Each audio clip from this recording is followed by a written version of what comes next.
membiarkan emak-emak dan ibu-ibu untuk melahirkan anak-anak yang tidak berakhlak itu adalah satu dosa besar kepada bangsa ini. Bangsa ini akan hancur manakala generasi mendatang itu tidak punya etika dan tidak punya akhlak. Waduh. Siapapun orang yang tidak punya etika, akhlak dan moral, pasti di belakangnya ada tindakan-tindakan korupsi yang dilakukan dalam berbagai bentuknya. Oleh sebab itu kepada siapapun, jangan sampai membiarkan ibu-ibu kita yang akan melahirkan anak-anak juga dilahirkan di dalam situasi yang kurang akhlak. Itu bertentangan dengan budaya Indonesia, bertentangan dengan ajaran agama, bertentangan juga dengan tata hukum Indonesia. Saya kira semua tahu siapa yang dimaksudkan dengan anak yang tidak berakhlak. Dan kita sudah tahu kalau memang anak itu yang disebutkan adalah anak tidak berakhlak, berarti ibunya adalah yang itu. Pak Jokowi, aduh, kenapa sampai hari ini belum diganti Menko Polhukam? Dia kan yang tunjuk Bapak, kok pernyataan ada seperti itu ditujukan kepada siapa, Pak? Kalau itu dinyatakan kepada keluarga saya akan lapor, saya akan ambil tindakan hukum. Ayo Pak Jokowi segera bertindak. Ini demi kepastian hukum di negeri ini. Kita perlu Menko Polhukam yang ada waktunya mengawasi penegakan hukum. Hukum di Indonesia itu tumpul ke atas. Tumpul ke atas itu artinya apa? Terhadap orang-orang penting, terhadap anaknya orang penting, istrinya orang penting, terhadap orang yang punya uang, terhadap orang yang punya kelompok mafia. Itu hukum sering tidak berjalan. Tentu kita harus bersabar karena sudah berakumulasi segitu besar, tapi kita mulai dalam 5 tahun ke depan, mulai yang begini ini, terutama mulai dari jantung masalahnya. Kemudian ya harusnya kalau Anda sudah memilih haluan politik berbeda, harusnya mundur dong. Itu namanya etika. Hanya di Indonesia kejadian seperti itu, menteri yang menentang presiden, tapi dia masih duduk sampai hari ini sebagai menteri. Lu tidak beretika. Gue pusing dia para politikus kita ini. Kita juga punya program ekonomi kreatif yang antara lain nanti di seluruh Indonesia terutama untuk anak-anak muda akan diberikan gratisin itu internet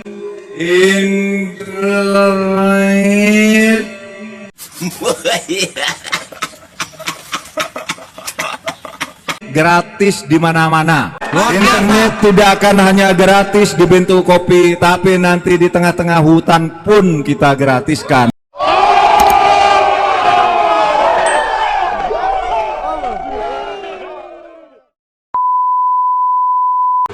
Jadi bisa gini, beli sendiri.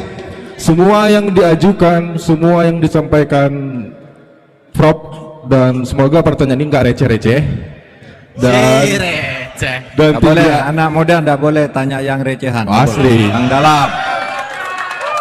Ini tidak receh, tapi aku rasa bakal mempengaruhi semua visi misi aduan yang menjadi beban masyarakat ketika seorang Prof Mahfud yang memiliki pengalaman ketika terpilih jadi cawapres, apakah punya sikap yang jelas tidak dinakodai oleh ketua partai yang menjadi asli yang menyebut Megawati. Terima kasih sudah klik video ini. Tapi jangan lupa guys, klik tombol subscribe karena subscribe itu gratis. Ingat, subscribe itu gratis, gak ada ruginya kamu klik tombol subscribe guys. Selamat menonton. Enjoy. Silakan. Mbak, duduk Mbak. Oh boleh langsung nabrak ini? Oke. Saya duduk lagi. Oke, langsung mau nabrak mbaknya? Iya, boleh ya langsung ya? Boleh. Boleh langsung. Mohon izin. Prof sudah siap Prof.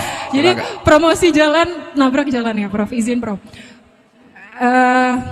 Langsung keras saja ya Prof, bahwa sebenarnya saya pribadi itu kurang suka atau bahkan muak sama kondisi politik yang Kenapa muak? ya karena ada istilah politik balas budi. Jadinya pejabat publik itu nggak berani menindak koruptor yang punya yang pernah berjasa sama dia, entah itu pengusaha, entah itu atasannya. Kemarin Grace Natali saya menyimak di TV One, dia bilang gini, apakah etis Prof Mahfud menanyakan impor kepada Mas Gibran yang otomatis mengkritisi pemerintah saat ini yang Prof masih ada di dalamnya.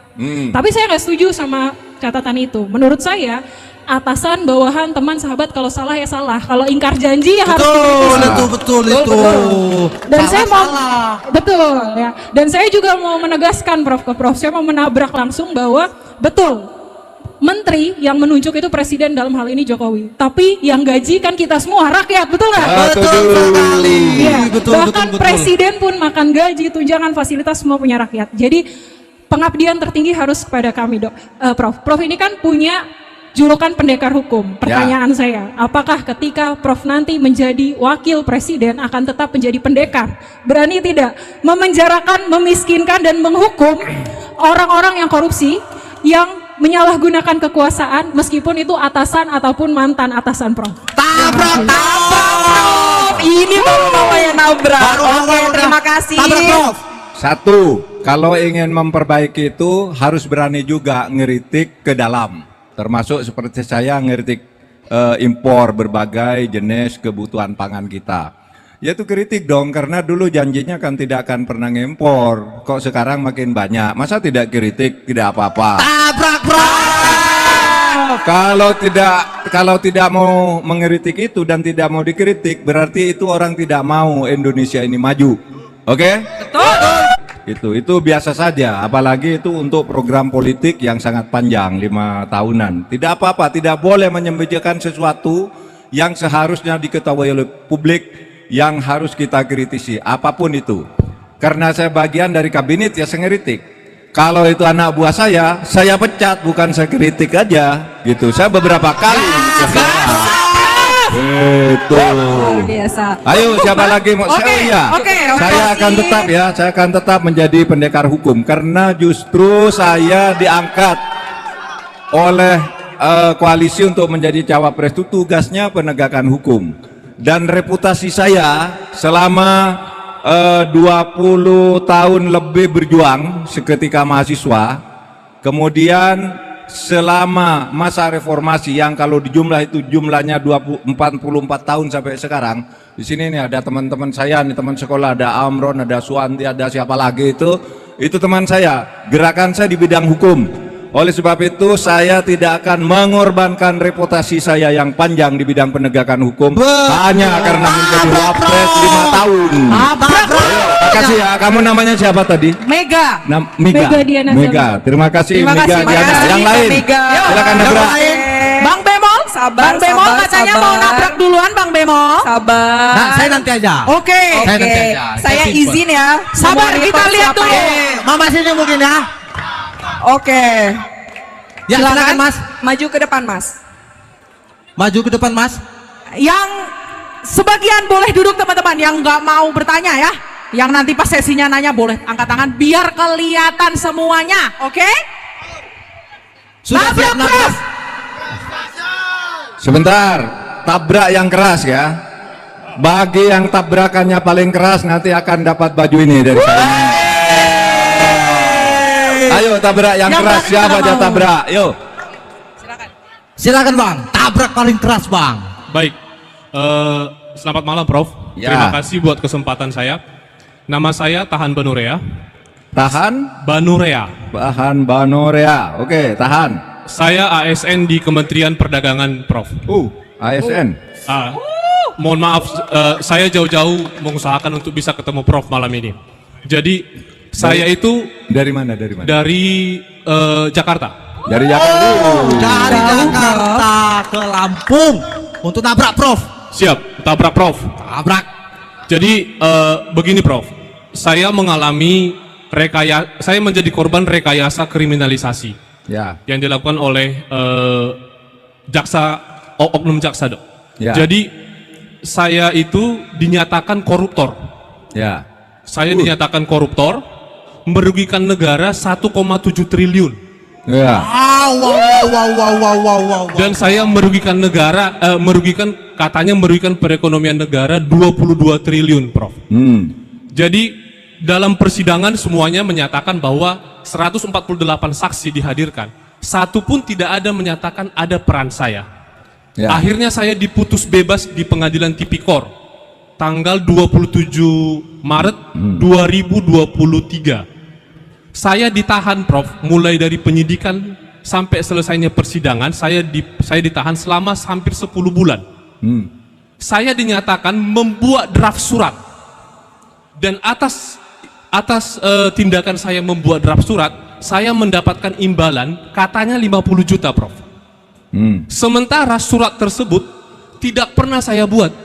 Saksi telah dihadirkan, dia mengakui dia yang membuat surat, yang memparaf surat juga mengakui dia yang memparaf, tapi yang menandatangan surat tidak pernah dihadirkan dalam persidangan. Oke. Saya satu-satunya ASN yang jadikan tersangka, Prof. Oke. Alhamdulillah saya dinyatakan bebas. Bebas pada tanggal 27 Maret. Betul. Terus Saya inkrah. belum inkrah, Prof. Ya. Jaksanya tidak inkrah, mengajukan kasasi.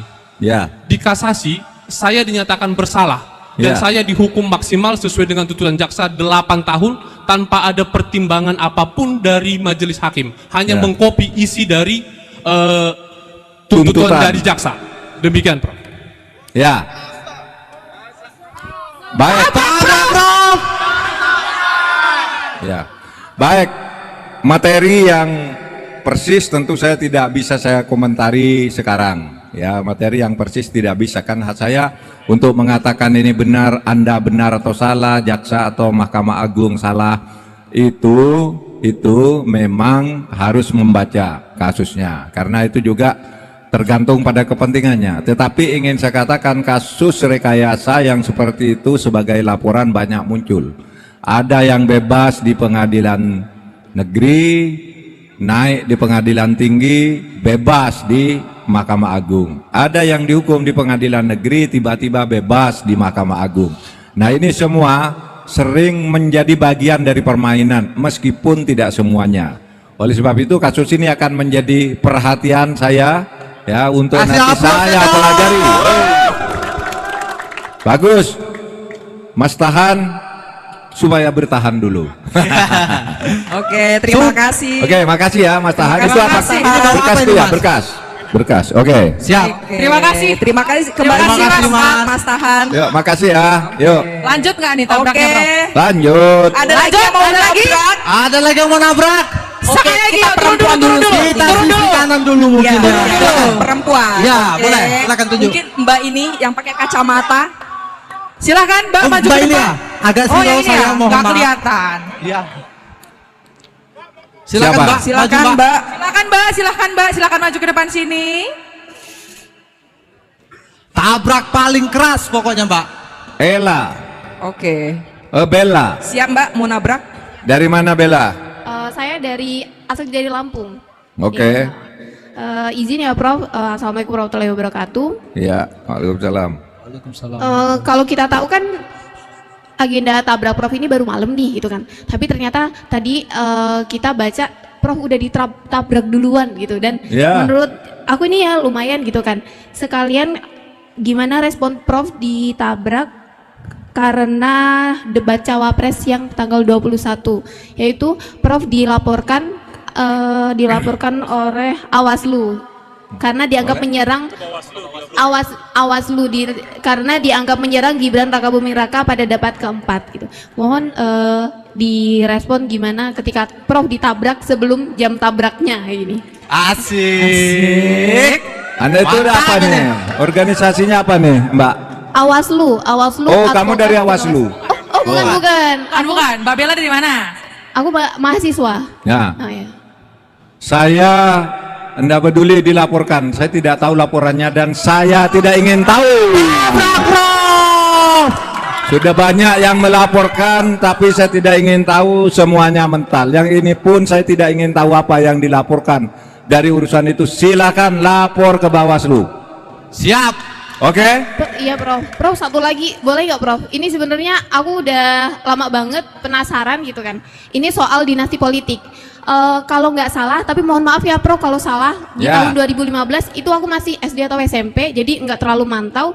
Ternyata pernah dinasti politik pernah diajukan pelarangan dinasti politik di pemerintahan Indonesia gitu. Tetapi diajukan ke MK ya Prof ya.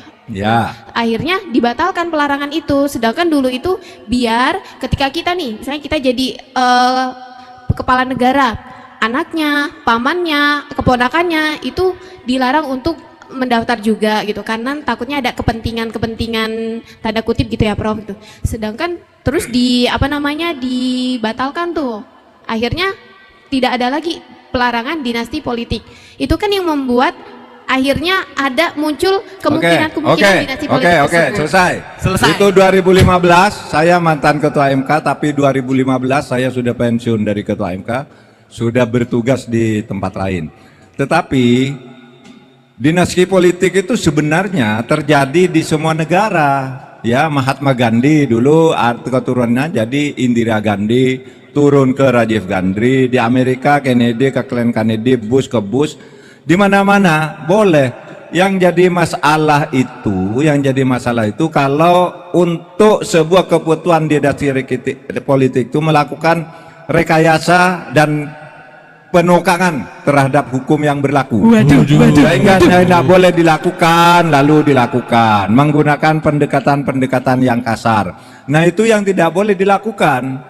Itu dinasti politik. Terkadang dinasti politik itu menjadi tidak lagi objektif untuk kepentingan rakyat. Lalu muncul berbagai langkah-langkah dari seorang yang menjadi induk dari dinasti politik itu untuk melakukan pemenangan atas dinastinya sendiri. Itu yang tidak boleh, dan itu sebenarnya jorok kalau dilakukan oleh pemerintah sebesar Negara Kesatuan Republik Indonesia. Oke. Yo. Dibatasi. Terima kasih Mbak Bella. Nanti makasih Kak Oke, Bella. ini udah tabrak pertama. Ini tabrakan pertama untuk 3 penanya. Sekarang Bang Bemo silakan ditabrak dulu dari moderatornya. Prof, saya pakai isu lokal ini Prof. Isu lokal Lampung. Tadi kan Prof sudah mendapat gelar, artinya menjadi keluarga besar masyarakat Lampung. Ya. Satu hal yang menjadi perhatian saya sebagai masyarakat Lampung, ada Rumah Daswati. Apa itu? Rumah Daswati itu adalah bukti sejarah berdirinya Provinsi Lampung, Prof. Ya. Nah, dalam hal ini sampai saya usia ke-28 itu tidak mendapatkan perhatian oleh siapa? Oleh pemerintah, terabaikan. Nah, ini saya bawa foto-fotonya, nanti Prof buka juga bisa, teman-teman tim, mohon maaf Prof. Oke. Nah, maksud saya Prof, ketika Prof Mahfud nanti menjadi wakil presiden Prof, satu saja titipan saya Prof, ini saya boleh nitip ya Prof ya? Tolong selamatkan Rumah Daswati sebagai identitas masyarakat Lampung, sebagai ruang edukasi kita, sebagai ruang perjumpaan kultural masyarakat Lampung, Prof. Oke, ini menjadi salah satu catatan utama saya dari tabrak di Lampung malam ini, yaitu Rumah Daswati yang terabaikan. Ini bukti sejarah berdirinya Provinsi Lampung. Saudara, bukan hanya ini, nanti di tempat-tempat lain peninggalan-peninggalan bersejarah harus kita rawat dengan sebaik-baiknya. Mantap. Karena dari sejarah itu kita bisa menggali warisan-warisan bernilai dari para pendahulu kita. Apa yang diperjuangkan oleh mereka dulu bisa dilihat dari peninggalan sejarahnya. Oleh sebab itu membangun museum-museum di tingkat daerah itu sangat penting, artinya bagi kelangsungan bangsa ini untuk terus mempertahankan nilai-nilai budaya luhurnya. Selesai. Oke, luar biasa. Sabar.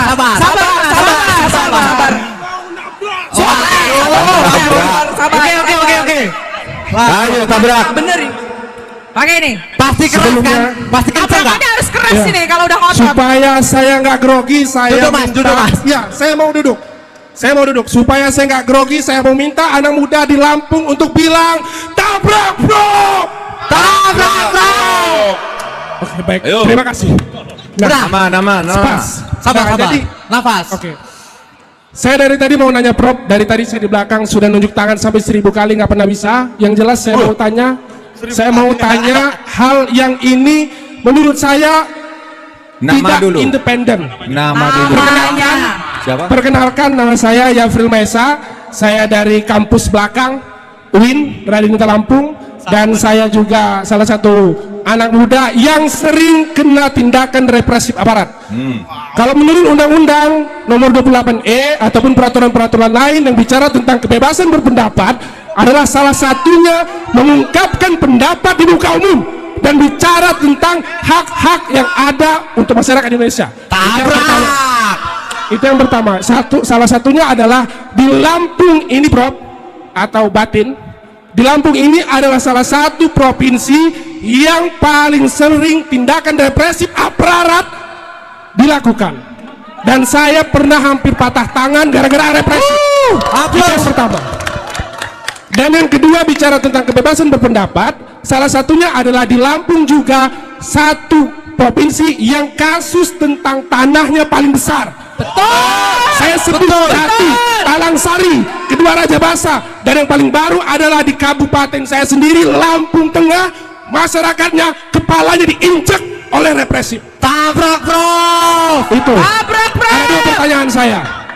Bicara tentang represif dan yang paling jelas adalah, Prof, sebentar. Saya mau nabrak bener-bener ini. Yang satunya adalah tindakan independensi presiden yang itu mendukung salah satu paslon yang jelas-jelas itu bisa mencederai masyarakat Indonesia. Wajar dong kalau masyarakat bilang presiden tidak independen. Begitu kan? Yang sudah jelas-jelas paslon itu kasusnya banyak gitu. Terima kasih. Saya menggebu-gebu karena ini momen yang paling saya tunggu untuk saya nabrak Prof secara langsung. Baik. Terima kasih. Tahan. Nafas. Kayaknya sih kayaknya jaket bomber ini untuk dia. Ntar dulu. Belum. Tapi nanti kalau ada yang lebih baik, nanti tabrakannya yang lebih baik aja. Masih ada 2 tabrakan. Ini sudah tercatat 1 sampai sekian penabrak ini dapat jaket. Kalau tidak ada yang lebih bagus dari dia nanti saya kasihkan. Gini saya beritahu. Ketika kita melakukan reformasi dulu, produk awal tentang peraturan perundang-undangan adalah tentang mengajukan unjuk rasa, menyatakan sikap di depan umum. Itu dibuat langsung undang-undang pada saat itu, yang isinya itu setiap warga masyarakat dilindungi haknya untuk berunjuk rasa. Unjuk rasa tidak boleh ditindak secara represif, unjuk rasa tidak perlu minta izin, tetapi hanya mengikuti aturan, memberitahu lalu berunjuk rasa dengan tertib, boleh berorasi, boleh menyampaikan apa saja sepanjang itu merupakan bagian dari keluhan masyarakat, tetapi pada jam yang telah ditentukan supaya juga bubar dengan tertib. Nah, kalau ada tindakan-tindakan represif di luar ketentuan itu berarti melanggar prosedur pengamanan terhadap unjuk rasa. Nanti supaya didengar ini oleh aparat, supaya didengar, jangan lakukan lagi hal-hal yang banyak terjadi di berbagai daerah. Yang dulu misalnya, dulu misalnya ada peristiwa Gejayan di Jogja di mana seorang mahasiswa meninggal karena unjuk rasa yang ditangani secara berlebihan. Kemudian ada juga peristiwa Mei tahun 98. Nah, itu yang kemudian menyebabkan lahirnya undang-undang tentang menyatakan pendapat. Isinya cara mendapatkan menyatakan pendapat, berunjuk rasa, menyampaikan aspirasi itu sah dan harus dilindungi, tidak boleh ditolak, tetapi jangan merusak. Oleh sebab itu aparat juga diberi prosedur protap namanya, prosedur tetap, tidak boleh membawa senjata api. Nanti senjatanya hanya karet saja dan tameng untuk bertahan kalau misalnya diserang secara tiba-tiba. Karet itu tentu untuk menghalau dan sebagainya. Dalam keadaan tertentu bisa dengan gas air mata. Nah itu. Nah kemudian di Lampung paling banyak masalah kasus tanah. Itu memang salah satu program kita. Mau menyelesaikan reforma agraria. Reforma agraria itu ada 3. 1, legalisasi yang bentuknya sertifikasi. Legalisasi itu memberi sertifikat kepada orang yang sudah punya tanah secara sah, tapi sertifikatnya belum ada, sehingga diganggu orang terus ketika dipakai. Nah, itu sudah jutaan dikeluarkan oleh Presiden. Yang kedua, redistribusi. Kemudian yang ketiga adalah pengembalian atas penggunaan hak-hak tanah rakyat, termasuk tanah adat, yang digunakan di luar ketentuan yang berlaku. Itu yang kita juga akan lakukan. Nah, di luar itu ribuan kasus tanah di Indonesia muncul. Nanti kita akan selesaikan, akan kita bentuk satu semacam lembaga pengadilan, itu baru ide, lembaga pengadilan khusus ad hoc khusus untuk menyelesaikan kasus-kasus agraria yang jumlahnya ribuan. Nah, soal yang terakhir, Presiden mendukung salah satu paslon. Nah, masyarakat sudah mendengar. Ini adalah pendapat masyarakat, pendapat pakar, pendapat berbagai ahli sudah muncul. Nanti kita lihat perkembangannya. Yuk. Tabrak. Mau selfie dulu nggak sama Prof? Mas, mau selfie dulu langsung nggak? langsung foto sama Prof. Foto dulu. Selfie. Ini foto. Selfie. Jadi setiap yang nabrak nanti boleh langsung selfie ya, Prof? Boleh, yuk. Mantap. Terima kasih Kiai Jafril. Oke, Prof. Ini masih berkaitan dengan pertanyaan terakhir dari Kiai Jafril tadi. Sekarang kalau misalnya tentang intervensi kepala daerah, Prof, terhadap pemilu 2024 ini, dan sekarang nih Prof, banyak emak-emak, mama-mama nih ya, mama-mama ini khawatir Prof tentang lahirnya nanti generasi yang minus akan adab, etika, dan generasi yang tidak tahu sopan santun. Bagaimana itu Prof? Tabrak, Prof! Tabrak! Membiarkan emak-emak dan ibu-ibu untuk melahirkan anak-anak yang tidak berakhlak itu adalah satu dosa besar kepada bangsa ini. Bangsa ini akan hancur manakala generasi mendatang itu tidak punya etika dan tidak punya akhlak. Tabrak! Karena ketidakpunyaan etika dan akhlak itu sebenarnya selalu berbarengan dengan sifat-sifat koruptif. Siapapun orang yang tidak punya etika, akhlak dan moral, pasti di belakangnya ada tindakan-tindakan korupsi yang dilakukan dalam berbagai bentuknya. Oleh sebab itu kepada siapapun, jangan sampai membiarkan anak-anak muda kita, ibu-ibu kita yang akan melahirkan anak-anak juga dilahirkan di dalam situasi yang kurang akhlak. Itu bertentangan dengan budaya Indonesia, bertentangan dengan ajaran agama, bertentangan juga dengan tata hukum Indonesia. Tabrak. Kita kedatangan hari ini teman-teman, kita kedatangan yang mau nabrak Prof, sudah menunggu dari tadi dengan berkasnya yang cukup tebal. Silakan Bapak. Terima kasih. Assalamualaikum warahmatullahi wabarakatuh. Waalaikumsalam warahmatullahi wabarakatuh. Perkenalkan Prof, nama saya Fabian Jaya, Dok. Saya Kepala Desa Taman Sari, Kecamatan Gedong Tatan, Kabupaten Pesawaran. Pada malam hari ini saya menghadap Profesor untuk memohon dukungan terkait permasalahan lahan antara masyarakat dengan pihak PT PN 7 Wai Brulu, di mana perusahaan PT PN 7 Wai Brulu ini Prof menguasai atau mengelola 4 bidang lahan dengan total kurang lebih 2.287 hektar, tapi dengan hanya memegang satu sertifikat, di mana sertifikat tersebut tertulis luasannya 1.544 hektar. Tapi ternyata setelah kita cek nomor sertifikat dan nomor induk bidang, kita masukkan aplikasi, ternyata yang keluar hanya 242 hektar. Artinya ada diduga 2.000 hektar lebih tidak bersurat. Dan kebetulan 2 titik dari lahan tersebut ada di desa saya, Dok. Yang mana terkuaknya permasalahan ini adalah manajer Wai Brulu waktu itu menghadap saya, Dok, yang intinya tujuannya meminta supaya saya membuatkan mereka sporadik tanah.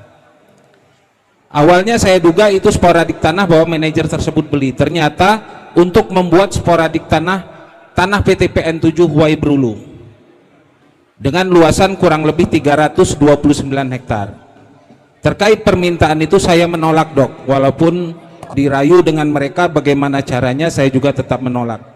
Dan kemudian terkait permasalahan itu saya sudah laporkan kepada Bapak Bupati, yang mana Pak Bupati juga sudah 2 kali mengadakan pertemuan tim reforma agraria, termasuk di dalamnya melibatkan BPN, PTPN 7, dan kami serta ahli waris, kepala desa serta ahli waris.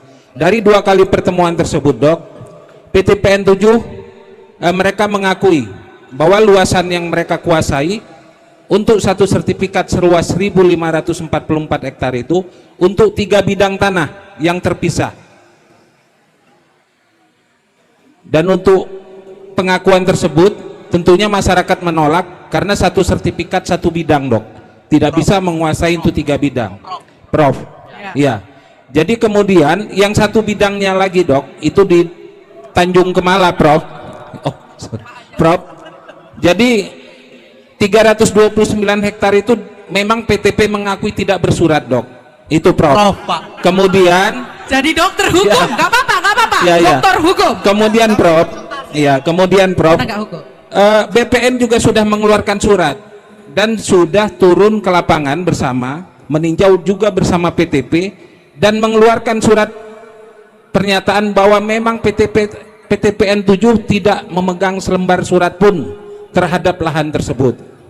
Nah, terkait dengan surat itu saya berupaya berkomunikasi dengan pihak PTPN 7 dengan mengirimkan surat untuk audiensi, tapi 2 kali saya berkirim surat diabaikan oleh pihak PTPN 7. Waduh. Sehingga masyarakat merasa tidak puas dan terjadilah pendudukan, Dok.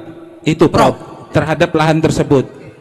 Terhitung mulai bulan Juni 2023 kemarin. Artinya sudah berjalan 7 bulan. Yang mana saya mengambil kebijakan untuk juga PTP tidak melakukan penyadapan karet terhadap lahan tersebut, Prof. Dikarenakan tanah tersebut nyata bahwa PTPN 7 tidak mempunyai selembar surat pun terhadap HGU tersebut. Yang mana saya sudah cek ke kantor pajak Pratama Natar, mereka tidak pernah membayar pajak tanah dikarenakan tidak ada surat. Dan kemudian begitu pun pertanyaan kami dengan produksi harian yang mereka kelola. Itu kemana? Karena catatan jelas itu 242 hektar itu yang tercatat di surat. Ya, kalau sangat-sangat teknis jumlah, ukuran dan apa tentu tidak bisa diselesaikan di sini. Ya, tapi prinsipnya BPN sudah pernah mengeluarkan surat yang mengatakan bahwa PTPN tidak punya selembar surat pun untuk menguasai tanah itu. Itu yang pokok dan itu yang harus kita selesaikan. Jadi uraian nanti soal bukti-bukti tidak bisa dibuka di sini. Ini tambahan, Prof. Kalau bukti di sana nanti. Terkait ini saya sudah melaporkan ke Polda bahwa PTPN 7 mengelola perkebunan tanpa surat, yang mana itu tanggal 14 Desember 2022 dan kemarin saya tanggal 6 Desember menerima surat dari Kompolnas tentang hasil penyelidikan perkara yang saya ajukan. Oke, berkasnya mungkin nanti bisa jawabannya di sini, Dok. Itu, Prof, dijelaskan bahwa sampai saat ini penyelidik Polda belum mampu untuk bisa meminta fotokopi sertifikat HGU tersebut. Padahal Profesor sudah mengemukakan bahwa HGU bukan rahasia negara. Tapi kok ini tidak bisa dihadirkan, hanya selembar fotokopi. Kemudian itu sangat teknis, itu di sini kembali saya yang dituduh sebagai provokator. Itu, Dok. Nanti baik, kita mana dengarkan Mbak dulu ya. datanya nanti dipelajari.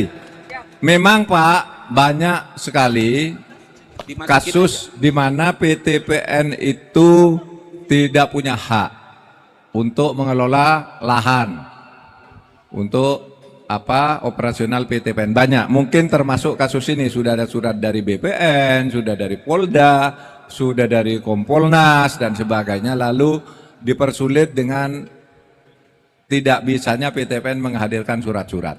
Tetapi di tempat lain juga ada.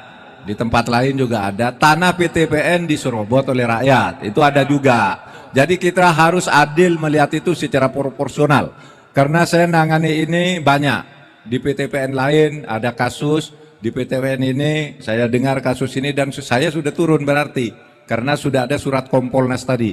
Kompolnas itu ketuanya saya. Tepuk tangan dulu. Oke. Udah, terima kasih Pak ya, Pak Terima kasih, Kepala Desa, Pak Fabian Pak. Jaya. Sabar. Ada lagi? Cukup? Siapa mau tabrak? Ini bapak-bapak ini. Silakan Pak, Bapak. silakan Pak. Silakan Sabar. dari Bapak di Siap, depan sabar. dulu, Pak. Sabar. Ini dari Sabar, petani. teman-teman. Teman-teman. Ayo silakan. Silakan. Habis ini kaum muda yang nanya. Tabrak, Biar tabrak Prof. lagi. Mohon maaf adik-adik mahasiswa, saya petani dari ujung Jati Agung, 30 km dari UIN. Bro, Tepuk tangan, tepuk Tepuk tangan. tangannya dong. Tabrak, Prof. saya pendukung Ganjar Prof Mahfud dari awal. Nama saya Warjono dari Jati Agung. Saya petani, Pak. Nah, hari ini biar saya lebih mantap mendukung Prof Mahfud dan Pak Ganjar, saya menginginkan carut marut negeri ini semua ikan.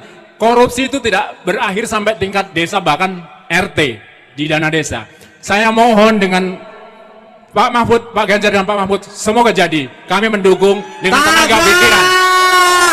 Saya mohon undang-undang hukum anti koruptor dimasukkan dalam 21 program Ganjar Mahfud. Saya mohon Pak. 2. Saya petani. Saya lebih cocok IKN ditinjau ulang. Karena apa? Karena saya 50 meter dari rumah itu jalan sudah tak berbentuk. Saya punya ide dari gunung tadi Bapak di Lampung Barat sampai kawasan industri Lampung, jalan itu dirijit beton Pak, bukan bangun IKN yang nggak tahu jontronya nanti gimana. Saya mohon itu Pak. Nah, alhamdulillah tidak direncana baju saya hijau. Semoga jaket dari Pak Mahfud diberikan ke saya. Terima kasih. Terima kasih Pak, terima kasih. Foto. Ayo sampai dia fotoin. Banyak Mana tukang medianya fotonya Pak. ini? Tenang. Foto dengan cangkir bento kopi. Luar biasa. Sudah Oke, ya. cukup. Terima kasih Pak. Baik Pak, saya catat kasusnya. Terus terang kalau kasus konkret, saudara tidak bisa diselesaikan di sini.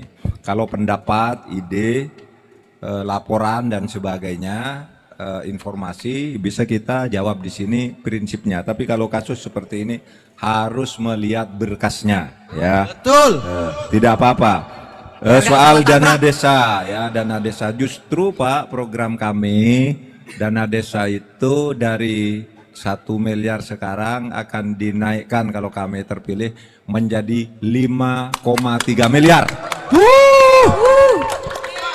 Kami sudah menghitung bisa memberi dana desa itu setahun 5,3 miliar dari semula 1 miliar, yang 2 miliar nanti untuk dana desa, yang sisanya untuk pembangunan lain-lain di desa. Oke. Tetapi selama ini memang sering orang mengeluh dikriminalisasi dalam dana desa dan sering juga memang ada penyalahgunaan dana desa.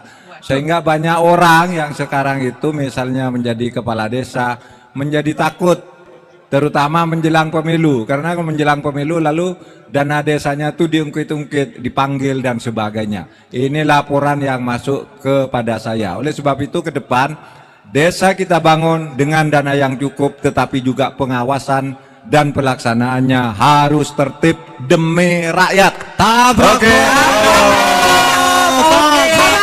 Terima kasih. Tabrak. Oke Bang Ben. Oke. Sabar. Cukup ya. Cukup ya sepertinya. Dari tadi dua penanya dari Cukup ya Pak Warjono ya, cukup ya. Kita Ayo, coba dari selamat milenial. bertani Pak ya. Kita coba dari milenial. Bapak petani ya, Bapak Yang petani. pakai kacamata. Ini ntar dulu. Bagian belakang dulu ya. Sabar ya, Pak. Maju Mas yang pakai kacamata. Sebentar. Ya, sebentar Oke, dulu. dari depan dulu. Sebentar. Nih, sebentar saya mau tanya Sebentar, kepada setelah Pak ini Warjono milenial nih. juga. Sebentar Sabar, ya. Oke? sabar. Siap. Sabar. Sebentar saya mau tanya kepada Pak Warjono. Pak Warjono petani, punya tunggakan kredit kepada pemerintah enggak sebagai petani? Punya utang enggak? Alhamdulillah tidak. Wah, Tapi kalau kredit alhamdulillah. pribadi banyak. Ya, alhamdulillah beliau tidak punya hutang. Tapi Ganjar Mahfud punya program, semua petani yang punya hutang kepada pemerintah karena pertanian, karena meminjam kredit kepada pemerintah yang tidak terbayar sekarang macet, besok akan dibebaskan. Silakan. Cukup Pak, terima kasih. Ya, petani dan nelayan. Tadi bagian depan silakan. Sabar, sabar, sabar. Banyak sekali yang mau nabrak ini. Tes. Oke. Bismillahirrahmanirrahim. Assalamualaikum warahmatullahi wabarakatuh. Waalaikumsalam warahmatullahi wabarakatuh. Salam Om Swastiastu, Namo Buddhaya, salam kebajikan. Tabi pun. Ya pun. Perkenalkan, saya Reza Revenza, mahasiswa Institut Teknologi Sumatera.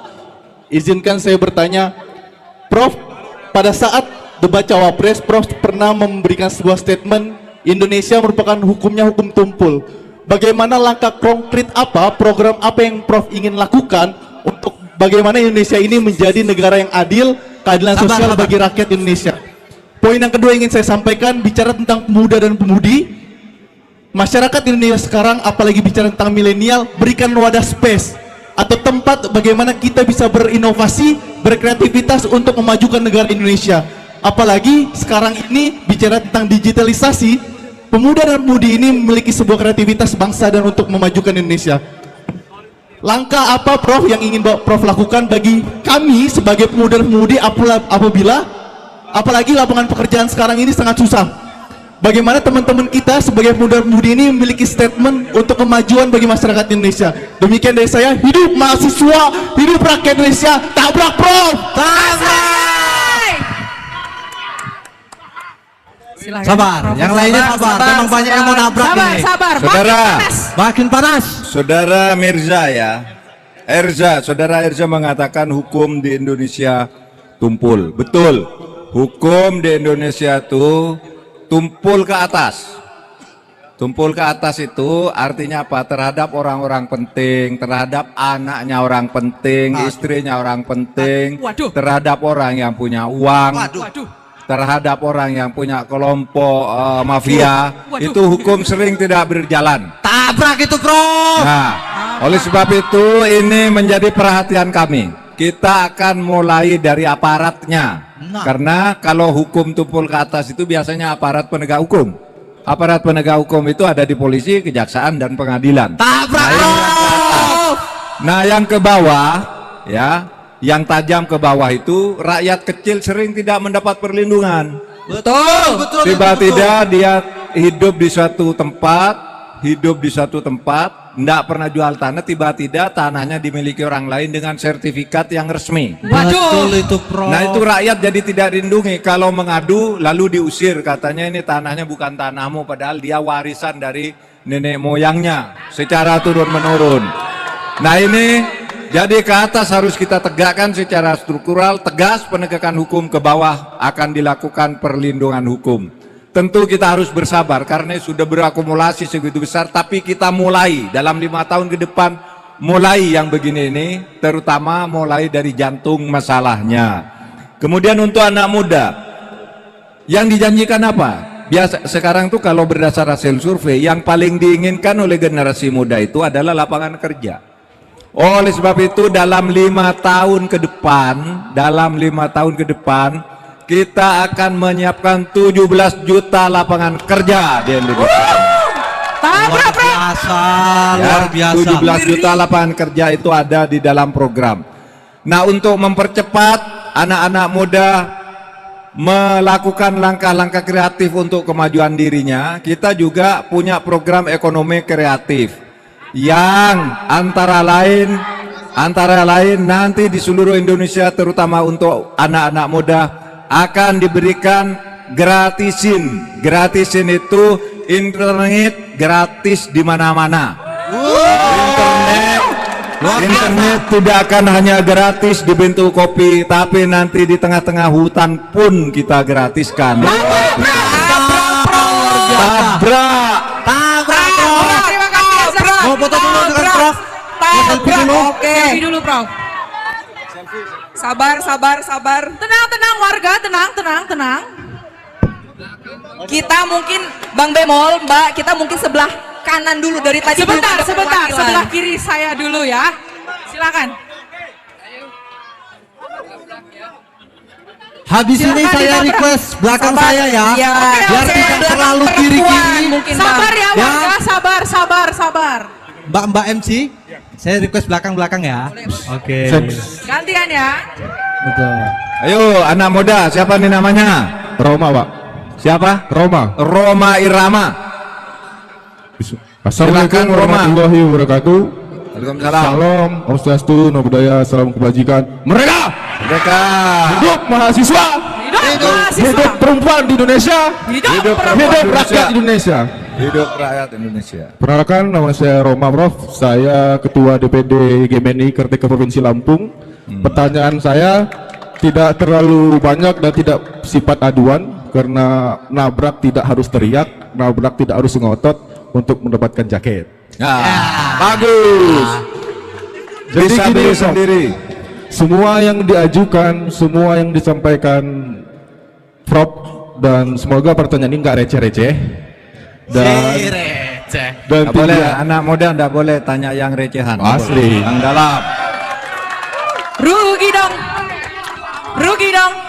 Ini tidak receh, tapi aku rasa bakal mempengaruhi semua visi misi aduan yang menjadi beban masyarakat ketika seorang Prof Mahfud yang memiliki pengalaman legislatif, yudikatif, eksekutif, ketika terpilih jadi cawapres, apakah punya sikap yang jelas, tidak dinakodai oleh ketua partai yang menjadi aswir yang mendukung Bu Megawati. Oh, hapus dong. Karena gini Pak, dari 2 periode belakang kita sama-sama tahu mahasiswa jangan digabungkan untuk politisasi, karena tidak mahasiswa mau didukung seperti itu. Kita punya kriteria mahasiswa, jadi aku rasa kita tidak buta dan tidak mau dibodohi dengan sistem-sistem doktrin yang memparadigma kami untuk mendukung yang sifatnya menye-menye, Prof. Karena kami mahasiswa akan ultimatum sejak hari ini. Sempat ku sampaikan di kafe sebelumnya, kami ultimatum ke TPM Pusat ketika seorang Ganjar Pranowo dengan Prof Mahfud menjadi capres-cawapres 24-29 masih harus diskusi di belakang meja. Aku rasa itu tidak clear sebagai capres-cawapres. Sekian, terima kasih. Wassalamualaikum warahmatullahi Berdiskusi wabarakatuh. kepada apa? Ketika Prof jadi presiden, ingin menentukan kebijakan menteri kabinet harus ngobrol dulu dengan Bu Ketum. Aku rasa tidak ada bedanya dengan sebelumnya. Oh, di belakang meja. Oke. Tabrak, Prof. Saudara, kesepakatan saya dengan partai-partai tidak boleh ada yang saling menugaskan, tetapi kesepakatannya itu menegakkan hukum dan konstitusi sesuai dengan proporsinya masing-masing. Partai politik tugasnya menegakkan hukum dan konstitusi, sehingga mengirim orang-orangnya ke DPR agar bisa menegakkan konstitusi dan seluruh peraturan perundang-undangan, kemudian juga mengirimkan pejabat-pejabatnya ke pemerintah dalam rangka tugas bersama menegakkan konstitusi. Jadi apapun prosedurnya, kalau prinsipnya sudah sama untuk menegakkan konstitusi, tidak ada yang bisa mendikte Mahfud MD. Tidak ada. Oke, cukup. Terima kasih. Sabar. Udah mulai nabrak belum? Selfie. Tabrak. Oke. Sabar. Oke, mungkin Bang yang di belakang abang dari tadi, Bang. Silakan, Pak. Bang. Sebentar ya, perempuan sebelah Sebentar, kita. waktunya sudah hampir habis. Satu lagi. Terima kasih. Assalamualaikum warahmatullahi wabarakatuh. Perkenalkan, nama saya Agus Saprudin dari masyarakat Kuli Bongkar Muat, generasi bangsa Indonesia asli, sampel masyarakat korbantis kebijakan oleh para pembuat kebijakan senatoritis. Pertanyaannya, kemerdekaan kita nikmati yang kita gaungkan selama ini, namun penjajahan, penindasan, perbudakan di era kemerdekaan ini terjadi semakin masif, terutama terhadap kaum buruh. Pertama, masalah tentang sistem kerja kontrak yang selama ini bertentangan dengan Undang-Undang 13 2003 pasal 59 ayat 1 huruf A B C D ayat 2 3 6 7 itu tetap disahkan. Bertentangan dengan pasal 66 ayat 1 ayat 2 huruf A B C D ayat 3 dan 4 juga tetap dijalankan. Enggak Pak, enggak pasal-pasal. Kasusnya apa Pak? Ada pasal-pasal yang enggak ngerti nih. Pasal 2, pasal 3, pasal 37 apa? Bapak punya kasus apa Pak? Yang saya angkat hari ini adalah persoalan masalah polusi udara yang terjadi di Jalan Soekarno-Hatta, di Jalan Kalianda sampai ke Pelabuhan Panjang, dari Ansur Utami, soal polusi batu bara, di mana itu mengandung limbah B3 yang selama ini berdampak di masyarakat yang secara luas. Artinya persoalan-persoalannya ini sangat jelas. tidak hanya itu, kemudian juga persoalan PLN. PLN ini masyarakat Bandar Lampung dimakan 3 triliun oleh PLN dalam per tahun pemengkakan. Itu berkas sudah nyampe di Menko Polhukam beberapa tahun yang lalu, beberapa bulan yang lalu. Artinya Kapan? Sudah diantar ke kantor saya belum? Sudah Pak. Dan Tanggal ini yang berapa? baru ini, Tanggal berapa? ini soal yang baru kemarin saya masukkan di kantor Per Mahfud. Oh baru. Baru ya? Ini yang baru ini menyangkut 3 kasus. Jadi bukan 3 tahun, baru dimasukkan kemarin. Bukan yang tahun 2020 kemarin ada. Apalagi? Artinya, Ya, terima kasih. Oke. Begini Pak, artinya kami dari masyarakat buruh menghendaki artinya adanya suatu penegasan terhadap tenaga kerjaan. Ya. Karena para mahasiswa ini terus terang aja akan terjebak pada perjanjian kontrak yang fiktif. Ini persoalannya Pak. Karena jelas di Undang-Undang Nomor 13 2003 supaya dari mahasiswa buka Google nanti ayat 1 huruf ABCD ayat 2 dan 3 bunyinya sederhana. Perjanjian kerja dibuat atas dasar A kesepakatan kedua belah pihak, berkecakapan atau kemampuan dalam perbuatan hukum. Seadanya pekerjaan yang diperjanjikan dan yang diperjanjikan tidak bertentangan dengan tata tertib umum kesesuaian dengan undang-undang yang berlaku. Ayat 2 perjanjian kerja para pihak bertentangan sebagaimana ayat 1 A dan B dapat dibatalkan. Ayat 3 perjanjian kerja para pihak dan sebagaimana ayat 1 huruf tidak dapat dalam hukum. Namun faktanya Dinas Tenaga Kerja selama ini hanya menjadi predator ke negara buruh. Tabrak bro. Saya. Jadi peringatan bagi adik mahasiswa nanti kalau perjanjian kontrak harus pelajari. Baca undang-undangnya. Harapan saya kalau Pak Prof terpilih menjadi presiden bisa menegakkan hari ke depan. Wakil Pak. Sebagai wakil rakyat, artinya kami sebagai berharap karena saya sudah melihat dari apa yang disampaikan Prof selama ini, baik dari waktu legislatif sampai pada Mahkamah Konstitusi sampai pada menjadi ketua Menko Polhukam juga menjadi Kompolnas. Baik. Terima kasih Pak. Cukup Artinya Pak. kami berharap ke depan Prof bisa menjalankan ini semua sesuai dengan perintah undang-undang. Terima kasih. Tabrak Prof. Cukup. Terima kasih. Jawab dulu Profesor. Ya, ini Pak Agus Safrudin penuh semangat. Bapak petani ya? Buruh, baik. Itu mau ngajukan dokumen berkas ya udah. Sudah masuk ke kantor saya. Mudah-mudahan nanti yang melanjutkan tugas saya melanjutkan ini juga. Amin. Jadi Pak, begini Pak, soal buruh ya, soal buruh. Insya Allah kita sudah punya putusan MK tentang larangan outsourcing untuk pekerjaan-pekerjaan tertentu. Ya, yang kedua tentang penindasan di dunia perburuhan. Itu tadi saya baru sampaikan di pesawaran. Saya katakan bicara buruh itu bukan hanya bicara buruh di kantor-kantor yang resmi, di perusahaan-perusahaan resmi. Di situ juga banyak masalah. Tetapi yang lebih itu banyak buruh-buruh kaum ibu-ibu di pedesaan. Bekerja mati-matian tapi gajinya tidak jelas. Banyak itu. Kerja di perkebunan, kerja di mana gajinya sehari hanya 20.000. Kadang-kala dibayar, kadang tidak, terpaksa dia bekerja karena tidak ada kerjaan lain. Betul. Nah yang begini juga nanti akan diatur. Yang ini apalagi yang resmi-resmi seperti ini di perusahaan ini sudah menjadi program kami. Sudah tercatat di 21 program yang akan dilakukan. Baik. Tabrak bro.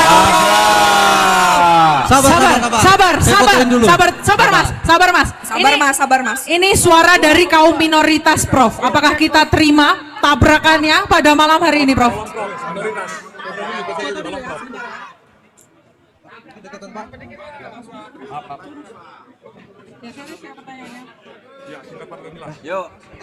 Oke. Ini terakhir ya.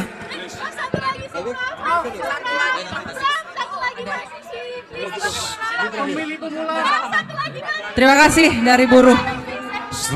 Selamat Bentar, malam. sebentar. Selamat malam semuanya. Selamat malam Prof. Saya alumni Hukum Universitas Sriwijaya. Saya mewakili kaum minoritas. Sorry to say untuk teman-teman. Bangsa ini adalah masyarakat yang majemuk. Diki Saragi. Saya hanya minta, apakah saat Bapak nanti terpilih menjadi Wapres, apakah Bapak mampu untuk mencabut SKB 2 Menteri tentang pendirian rumah ibadah? Karena selama ini ada pihak-pihak tertentu, forum-forum dari lurah dan lain-lain, FKUB, adanya perlu tanda tangan dari beberapa pihak, dan itu sangat menyusahkan kami, khususnya kaum minoritas, Kristen, Konghucu, Buddha, Hindu dan lain untuk mendirikan rumah ibadah. Apakah saat Bapak nanti, karena di visi misi Bapak saya belum melihat, sorry to say, tapi apakah Bapak mampu untuk meyakinkan kami, kaum generasi milenial, untuk memilih Bapak menjadi wakil presiden untuk memperjuangkan hak-hak kaum minoritas? Terima kasih. Baik, Prof. Tahan dulu, Mas. Dulu, Mas. Saudara, untuk mencabut SKB itu sebelum Orde Baru, itu peraturan perundang-undangan. Sekarang tidak boleh ada yang namanya SKB, tapi SKB yang lama itu sekarang berfungsi sebagai peraturan perundang-undangan. Oleh sebab itu, SKB ini sudah lama dibicarakan dan dipersilakan diajukan ke Mahkamah Agung. Karena SKB di masa dulu itu sekarang padadannya adalah peraturan. Kalau peraturan itu cara membatalkannya melalui judicial review ke Mahkamah Agung. Silakan, jangan diminta apakah sanggup mencabut. Dia belum tentu ini peraturan nih. Kalau peraturan tuh tidak ada salah apa-apanya, misalnya karena pada waktu diperlukan. Kok mau membangun rumah ibadah harus didukung oleh sekian orang. Itu bagi Anda yang merasa mungkin di Jawa, di mana. Tapi sama juga tuh berlaku bagi orang Islam loh. Yang di Bali juga harus begitu syaratnya. Nggak ada ditolak oleh masyarakatnya. Di NTT juga sama, di Manado sama, harus dipenuhi syarat itu. Itu berlaku sama, cuma kebetulan Anda menjadi minoritas di suatu tempat. Orang Islam tuh minoritas di Bali, minoritas di NTT, minoritas itu sama perlakuannya dengan yang minoritas-minoritas lain. Tapi ini sudah menjadi perhatian. Kami sekarang sedang membuat perpres ya tentang FKUB. Sekarang akan ditata dan akan masuk ke persoalan-persoalan seperti ini. Ya, dulu Mas Diki, itu dulu ada kasus namanya Gereja Yasmin. Sejak tahun 2006 itu menjadi sengketa. Tidak selesai-selesai, ribut antara masyarakat dengan pemerintah, masyarakat dengan masyarakat dan sebagainya. Tapi pada bulan Juni kemarin, Gereja Yasmin itu saya bersama Wali Kota Bogor yang menghidupkan kembali agar operasional dan sekarang sudah jalan. Tabrak, Bro. Ayo. Selfie Betul, sabar. Sebentar, Mas. Dari tadi penanyanya dari laki-laki, saya mau dari perempuan. Ya, Silakan, perempuan. Mbak. Sorry. Dari perempuan, mohon Sebentar maaf. ya. Sebentar ya, Mas ya. Saudara, kalau mau minta bicara jangan minta ke saya. Ini ada 3 moderator yang menentukan. Oke ya. Silakan, saya hanya menentukan jatahnya kurang 1 orang.